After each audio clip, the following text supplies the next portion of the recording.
पहले हमका म्यूजिक ओजिक बाज कर लो 12:40 में। हाँ 1:35 होता मिला जुला का 55 मिनट तो बोले बड़ा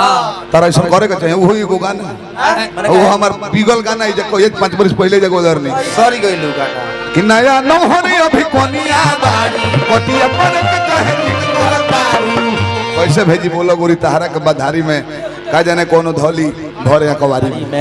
तू ही बेरे करे गाओ तो जान रख नया लेके आइल बन नया के हम न दिले नया मैटर सुमिरनो में नया मैटर डाला जाई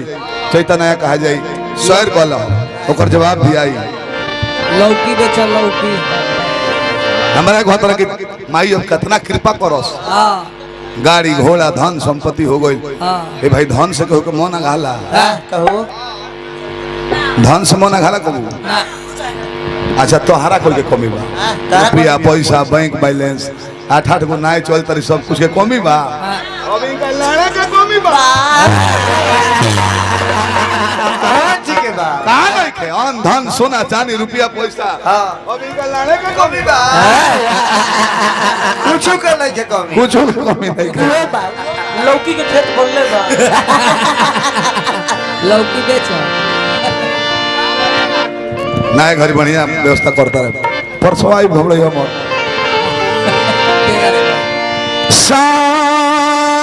सावरिया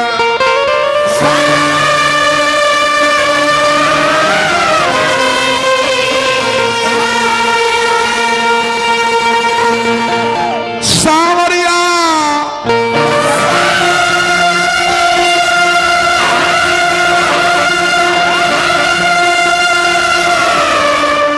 सावरिया रे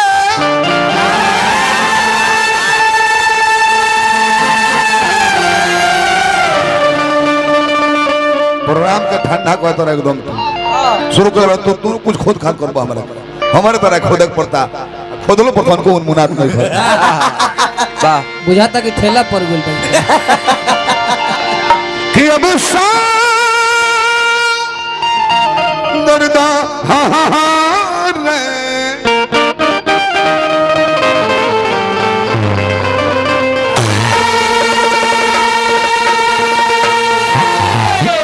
बोला मुआ प्रदेश में बाड़े रानी हाँ हाँ चल आओ चैत में महीना आ गइल बा चुइत के महीना